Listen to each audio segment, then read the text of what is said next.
مولانا سید سلمان حسینی ندوی صاحب کے انتقال کے بعد دو بحثیں چھڑ گئیں۔ ایک بحث تو ان کے لیے دعائے مغفرت کرنے اور نہ کرنے کے بارے میں۔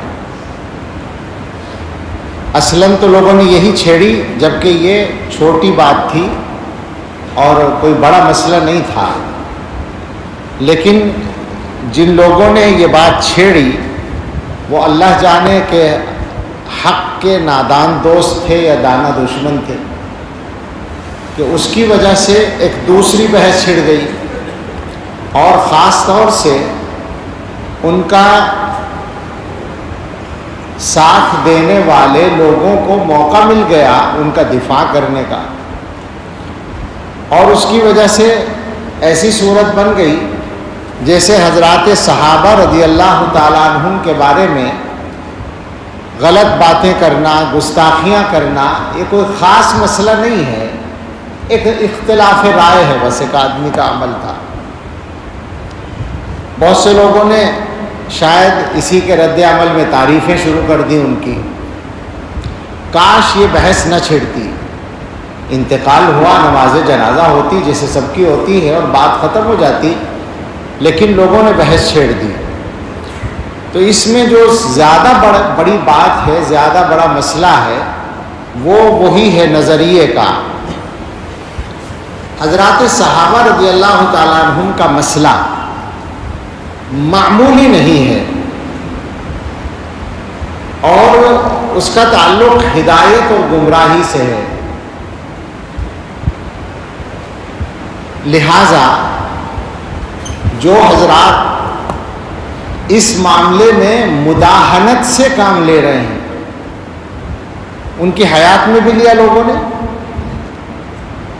اور آج بھی لے رہے ہیں۔ بہت سے لوگوں نے یہ کیا کہ ان کی ان غلط باتوں کو، گستاخانہ باتوں کو علمی اختلاف سے تعبیر کیا۔ لوگوں کو یہی پتہ نہیں ہے کہ اختلاف کیا ہوتا ہے، اور یہ جو بات ہے کہ اختلاف رائے کو برداشت کرنا چاہیے، تو کون سا اختلاف رائے ہے جو برداشت کرنے کی گنجائش ہے، اور کون سی بات ہے جس کے بارے میں چپ رہنے کی گنجائش نہیں ہے۔ آج بھی کسی صاحب نے لکھا ہے، انداز ایسا ہے، بڑی مشکل ہے، انداز ایسا ہے جیسے مولانا کی بات کی تردید کرنے والے ان کی عزت سے، ان کی مقبولیت سے حسد کی بنیاد پر ایسا کرتے ہیں۔ لا حول ولا قوت الا باللہ، اس سے بڑی غلط بات تو ہو ہی نہیں سکتی۔ عزت تو ان کی اس وقت تھی جب وہ صحابہ کے بارے میں گستاخی نہیں کرتے تھے، کیا اس وقت کوئی حسد کیا گیا ان کے ساتھ؟ سوال یہ ہے، جب انہوں نے یہ غلطی شروع کی تو غلطی کو غلطی کہا گیا، اس کا تعلق حسد سے نہیں ہے، اور یہ وہ اختلاف نہیں ہے کہ صاحب علمی اختلاف میں ایک دوسرے کی رائے کو برداشت کرنا چاہیے، یہ تو امت کے اندر گمراہی کا راستہ کھولنے والی بات ہے۔ اور میں بہت ہی تکلیف کے ساتھ یہ بات کہوں گا کہ اس طرح کے مسائل کی سنگینی کو سمجھنے میں کمزوری دکھانے والے صرف جماعت اسلامی کے لوگ یا صرف ان کے تلامذہ نہیں ہیں، ہمارے فضلاء بھی بہت سے پائے جاتے ہیں۔ میری سمجھ میں نہیں آتا کہ ایسا کیوں ہے۔ جو لوگ دین کی سمجھ گہرائی کے ساتھ رکھتے ہیں ان کو یہ بات معلوم ہے کہ امت میں کون سے مسائل ایسے ہیں جو بالکل علامت کا درجہ رکھتے ہیں۔ بالکل سادہ سے انداز میں پوچھتا ہوں کہ صحابہ کرام کے سلسلے میں مولانا مرحوم کے رویے کے بعد کسی کی ہمت ہے، ان کا دفاع کرنے والوں کی بھی ہمت ہے کہ وہ یہ ثابت کر دیں کہ ان کو اہل سنت والجماعت میں شامل مانا جائے؟ تو صحابہ کے مسئلے کو اس موقع سے ہلکا بنانے کی کوشش نہ کی جائے۔ ظاہر انتقال کے بعد ایک ہمدردی ہوتی ہے، ہمیں بھی ہے، لیکن ہم جو دیکھ رہے ہیں کہ اس موقع کا غلط استعمال کیا جا رہا ہے۔ بہت سے لوگ تعریفوں کے مضامین لکھ رہے ہیں، تعریفیں کسی آدمی کی بے شک کی جا سکتی ہیں.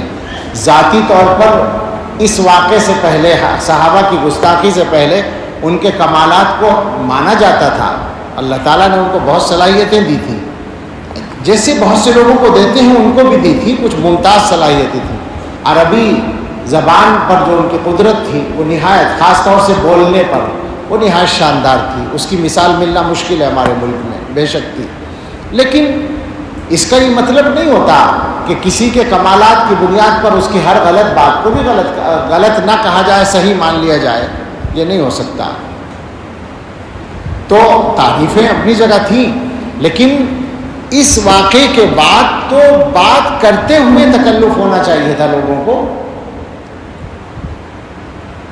آج جو ہے اگر کچھ لوگوں نے یہ کہہ دیا کہ صاحب ان کے لیے دعائے مغفرت نہ کرو، میں نہیں کہہ رہا ہوں، میں یہ اس موضوع پر آخر میں بات کروں گا. کچھ لوگوں نے کہہ دیا تو اس پر ایسا ہنگامہ مچا اور اس پر دلیلیں دی جانے لگی. لا تسبوا الاموات اذکروا محاسن موتاکم وکفوا عن مساویہم. میں ایسے لوگوں سے ایک درخواست کروں اگر تو برا نہ مانیں. جو بات آپ مولانا کے لیے ثابت کرنا چاہتے ہیں، جس دلیل کو پیش کر رہے ہیں کہ اموات کو برا نہ کہو اور محاسن موتا کا ذکر کرو، مساوی کا ذکر نہ کرو، تو کیا بیچارے حضرات صحابہ رضی اللہ عنہم اس درجے میں بھی نہیں آتے تھے؟ کیا وہ اموات اور موتا میں نہیں تھے؟ سوال ہے نا یہ. آج آپ کو تکلیف ہے، ایک عام امتی کے بارے میں آپ ان احادیث کو منطبق کر رہے ہیں. یہ احادیث صحابہ کے بارے میں منطبق نہیں ہوتی. اس کا مطلب یہ ہے کہ اس ملک میں صحابہ کے حق میں بات کرنا جرم بن جائے گا. یہ نہیں چلے گا، کچھ بھی ہو جائے. میں ویسے نہیں بول رہا ہوں. صحابہ کے مقام کو محفوظ رکھنا اس امت کی ذمہ داری ہے، ورنہ یہ امت ختم ہے. یاد رکھیں اس بات کو.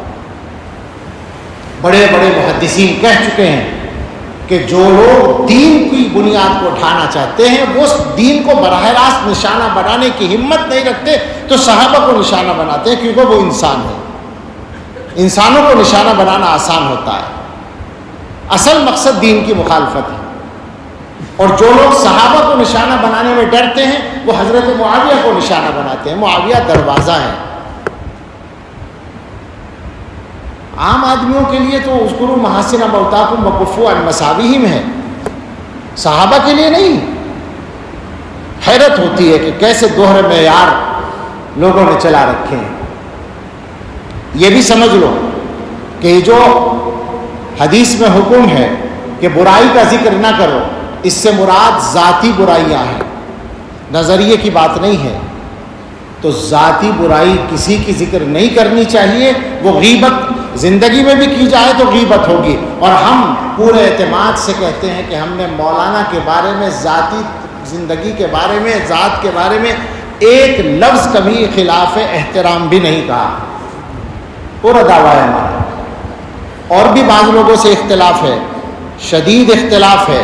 ان کی بھی ذاتی زندگی کو گفتگو کا موضوع کبھی نہیں بناتے، بلکہ کوئی بات کرتا ہے تو میں کہتا ہوں کہ بھائی یہ بات نہ کرو، یہ غیبت ہے، بات نظریے پر کرو. تو یہ جو کہا گیا کہ برائی ذکر نہ کرو، اس سے مراد ہے اعمال کی برائی. کسی آدمی کے عمل کی برائی آپ کو معلوم ہے، اس کا انتقال ہو گیا، اب آپ کہیں کہ صاحب وہ اتنا خراب آدمی تھا، ایسا عمل کرتا تھا، یہ غلط ہے، اس سے روکا گیا ہے. محدثین نے باقاعدہ لکھا، امام نووی رحمۃ اللہ علیہ نے، کہ کفار اس سے مستثنا ہیں کفر کی بنیاد پر، منافقین مستثنا ہیں، اہل بدعت مستثنا ہیں، مبتدعہ کے ان کے نظریے کا ذکر کیا جائے گا غلطی کو، اس کو ظاہر کرنے کے لیے. تو لہٰذا اگر کوئی آدمی یہ کہے کہ گستاخی صحابہ، حضرت معاویہ رضی اللہ عنہ کی شان میں گستاخی یا دوسروں کی شان میں گستاخی، یہ غلط بات تھی، یہ ان کا غلط عمل تھا، تو یہ اس کے ذیل میں نہیں آتا کہ برائی ذکر نہ کرو. ہاں ان کی ذات پر، ان کی شخصیت کی ذاتی چیزوں پر کوئی انگلی اٹھائے تو غلط ہوگا. یہ مسئلہ نظریے کا ہے. تو حضرات صحابہ کے بارے میں ان تمام حضرات سے گزارش ہے جو ڈھل مل ہیں اس معاملے میں کمزور ہیں، اور میں دیکھ رہا ہوں بہت لوگ ہیں، اور یہ خطرناک بات ہے، یہ انہی کے لیے خطرناک ہے جو غلطی کر رہے ہیں۔ یہ اچھی طرح یاد رکھیں، وہ سب اس معاملے میں صحیح راستے پر آ جائیں، اور وہ صحیح راستہ میرا یا آپ کا طے کیا ہوا نہیں ہے، وہ صحیح راستہ فقط علماء دیوبند کا طے کیا ہوا نہیں ہے، وہ اس امت کے سارے بڑے علماء کا طے کیا ہوا راستہ ہے۔ اس میں کوئی اختلاف نہ ابن تیمیہ کا ہے نہ ابن قیم کا ہے، وہ سب اس کے بڑے داعی ہیں صحابہ کے مقام کی حفاظت کے۔ اس میں کوئی اختلاف نہ ابو حنیفہ کا ہے، نہ مالک کا، نہ شافعی کا، نہ احمد کا، کسی کا کوئی اختلاف نہیں ہے، وہ متفقہ چیز ہے۔ اس متفقہ معاملے میں، اس متفقہ معیار میں لوگ باتیں بنانے کی گنجائش نکالنا چاہتے ہیں، اپنے آپ کو زیادہ بڑا سمجھتے ہیں، صحابہ کے بارے میں بات کرنے کی ہمت کرتے ہیں، اور موقع ڈھونڈتے ہیں، موقع تلاش کرتے ہیں۔ ایسے لوگوں کو توبہ کرنی چاہیے۔ بہت لمبی بات نہیں کرنا چاہتا، صحابہ کے موضوع پر تو بہت ساری تفصیلات ہیں، دلائل ہیں، میں بس اس بات پر آتا ہوں کہ ان کے لیے دعائے مغفرت کی جائے نہ کی جائے، تو بالکل صفائی سے بات ہے کہ ان کی تمام تر غلطیوں کے باوجود اور اہل سنت والجماعت کے نظریے سے انحراف کے باوجود اور گمراہانہ باتوں کے باوجود ان کی تکفیر نہیں کی گئی ہے۔ کسی دارالافتاء نے ان پر کفر کا فتویٰ نہیں لگایا، لہٰذا وہ کافر نہیں تھے۔ جب کافر نہیں تھے تو مسلمان تھے، اور جب مسلمان تھے تو مسلمان کے لیے دعائے مغفرت کی جا سکتی ہے۔ یہ بالکل اصولی بات ہے، اس میں ہمیں کوئی تعمل اور تکلف نہیں ہے۔ البتہ ایک بات ہمارے بعض بزرگوں نے کہی ہے کہ زندگی کے اخیر کے چند مہینوں میں وہ ان اختلافی مسائل پر بولنے میں احتیاط کر رہے تھے۔ اللہ کرے ایسا ہو کہ انہوں نے وفات سے پہلے ان چیزوں سے توبہ کر لی ہو۔ رجوع کا لفظ بولنا غلط ہے، توبہ کرنے کا مسئلہ ہے کہ توبہ کر لی ہو ان چیزوں سے، اللہ کرے ایسا ہو، تو ظاہر ہے ان کے حق میں بہت خیر ہوگا۔ مگر اس کے ساتھ یہ ضروری ہوگا کہ ان کے جو اخلاف ہیں، بے تکلف ان سے اپیل ہے، گزارش ہے، نہ یہ ہماری انا کا مسئلہ ہے یا نہ یہ ان کی انا کا مسئلہ ہے، ان کے اخلاف سے درخواست ہے کہ مولانا کی جو تحریرات اور تقریرات، جو تصنیفات اس موضوع پر ہیں اور جو ان کے خطابات ریکارڈ ہیں، ان چیزوں کو آگے چلانے سے احتیاط کریں، ان کو بالکل روک دیں۔ اس کا ایک فائدہ تو یہ ہوگا کہ مولانا نے اگر اپنے معاملات کو ٹھیک کر لیا تھا تو آخرت میں ان کو بہت فائدہ اس کا مل جائے گا، اور ان کے حق میں ایک غلطی کا گناہ جاری رہنے سے وہ بچ جائیں گے۔ دوسرا فائدہ یہ ہوگا کہ خود اخلاف ان کے اس غلطی سے بچ جائیں گے۔ یہ بالکل ہم دردمندانہ اپیل کرتے ہیں کہ اس معاملے کو اب یہاں ختم کریں، اور مولانا سے جو غلطی ہوئی ہے اللہ ان کو معاف کریں، ہم دعا کرتے ہیں، اور اس کی معافی کے لیے سب سے معاون ہوگی یہ بات کہ ان غلطیوں کو آگے جاری نہ رکھا جائے۔ اللہ تعالی ہم سب کو صراط مستقیم پر استقامت عطا فرمائے، اور ہم سب کو حسن خاتمہ نصیب فرمائے۔ یہ مسئلہ، سچی بات یہ ہے کہ لوگوں کے ایمان کا مسئلہ ہوتا ہے اور نظریے کا، بنیادی عقیدے کا مسئلہ ہوتا ہے، اس لیے مجبوراً اس پر گفتگو کی ہے۔